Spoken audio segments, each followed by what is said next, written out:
Good to see you. Yeah, great to see you. And cheers. Cheers. And yeah, so how's it going here? Well, things going pretty well, and I'm still, still working on the Diaspora Project we talked about last time. And now we are in California. Yeah. It's got a sizable Nepali community. Yeah. And the goal of the project is, to keep our existence, alive, so that even after we're gone, we know, because we're the first generation immigrants, and we want to preserve our experience here. Yeah.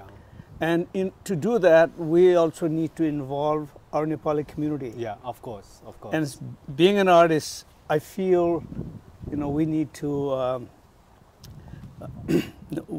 make people, interested in art, so that they know why we should value. Exactly. And actually, I would like to sort of insert some of my opinion, having lived here in California for the last 20 years and moving back to Nepal in 2018. What I have realized and what I came to discover is that Nepali youngsters in Nepal are very, very informed in terms of the art movement, what's happening in the world. So I was very surprised, actually, and we living in California, living here in the West, should be at least be informed of our art movement, at least somewhat more than what people in Nepal are. Don't you think? Yeah, in a way, sometimes America is very easy to be pigeonholed only one place, Exactly. because if somebody is listening to rap, just can listen to rap all their life and never even know anything else. Exactly.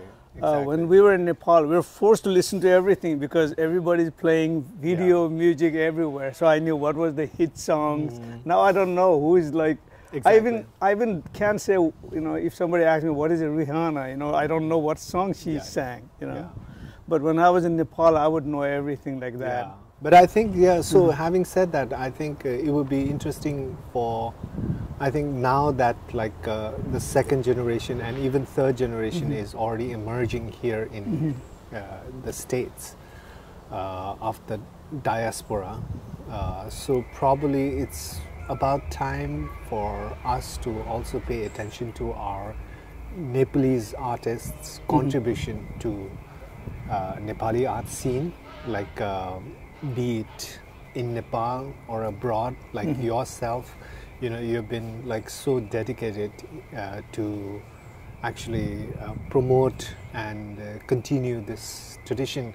I know you were practicing it from the early 90s, so it's been a long, long time. And actually many of the younger artists in Nepal actually appreciates your contribution to the Nepali art scene. So thanks.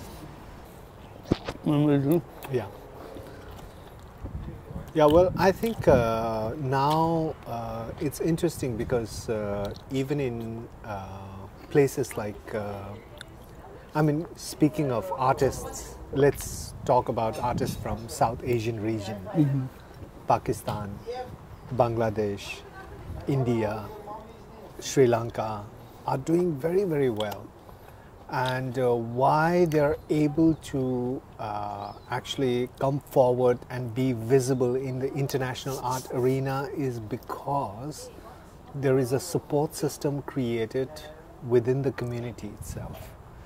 And without that kind of support, I think it's how do you say, it's a shame for our community for not to actually acknowledge and support our artists, our Nepali artists from Nepal.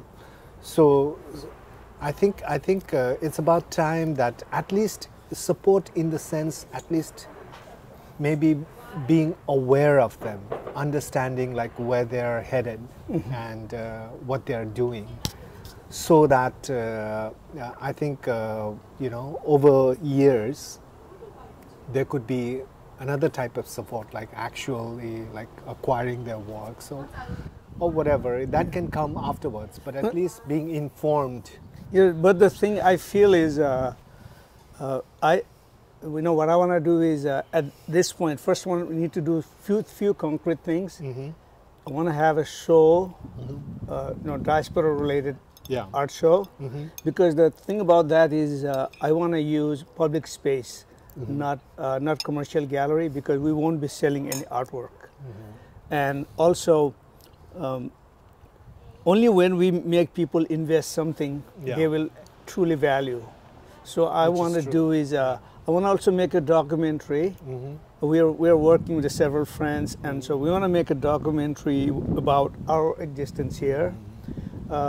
Also, that I'm still thinking the storyline, but the storyline would be how we are trying to, influence Nepali people to be interested in art. So we're gonna go every day when somebody buys a painting, we'll be documenting that too. And it's a fact because I think like even in 10 years, we can really raise the value of our art. If everybody invests, it's like GameStop. Like, see, people start doing that, and then GameStop went up, right? And we can do the similar within our community. I'm even more interested in like not just the monetary value, the emotional value. No, I know, but the thing is, I know, but it's sometimes like it's easier to attract because not everybody's interested in art, but people are interested in money and and the prestige and NFT. So there's no, I think they should our diaspora here in America should understand that Nepali art scene is definitely moving ahead, moving much higher than what it was 10 years ago. Yeah, I've been seeing that. And the museums are interested, big collectors are interested. So at least like there's something happening, definitely. And it's not just about one artist or two artists, it's kind of like a movement as a whole. So if there's a support system created, I think this movement has to come forward. No, I'm really impressed. Like in Windhorse Gallery, I've been following, and there was one I forgot her or his name, who did just the regular houses. Do you remember? Like it's got the regular car. Puja Diwan. And that's so amazing because still older kind of people, they can think of the paintable things are temples and whatever. That's why, like, speaking of Windhorse Gallery, that's exactly what I wanted to come back to. I went back from the States last year in December, and we started a show in January. So we had a show in January, February, March, 3 months, and we had like almost everybody in the gallery. Oh, really? So this has become kind of like the most, one of the most happening art place in Kathmandu. Yeah.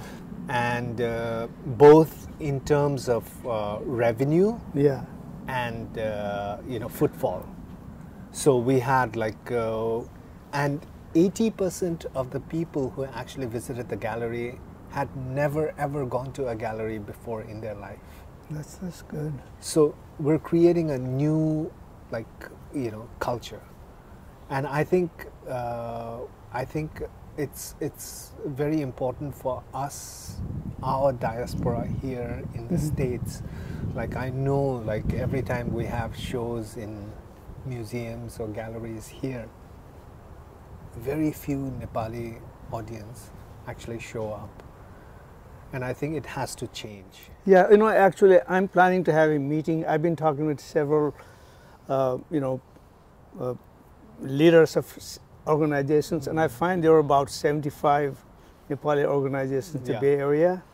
And I have a friend, 75 of them. one of my friends, he's really interested. He want to help me bring everybody, and we're gonna have a little dinner and stuff.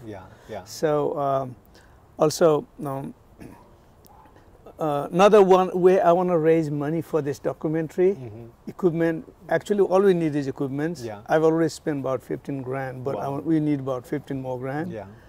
the way we're going to raise is not through donation.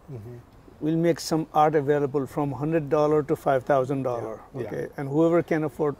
So more people involved. That's better. And that way, when people invest, it's a starting of investment. Yeah. And so, I want to do like a maybe show or gathering in several. Yeah. And want to raise within a few months. Yeah, that's the plan. That would be great. Yeah, that would be great. And so I'm talking to several people, and instead of getting $3,000 each from 5 people, I want to have a lot of $100 people. Yeah. That way we have lots of involvement. Yeah. Yeah. Ownership. Yeah. Yeah. I think it's important. Yeah. That's really good. त्यो गर्ने अनि त्यो बेलामा तपाईले पनि अलि मलाई प्रिन्टको help गर्नुपर्छ है because I want to raise we're not going to take any money donation money.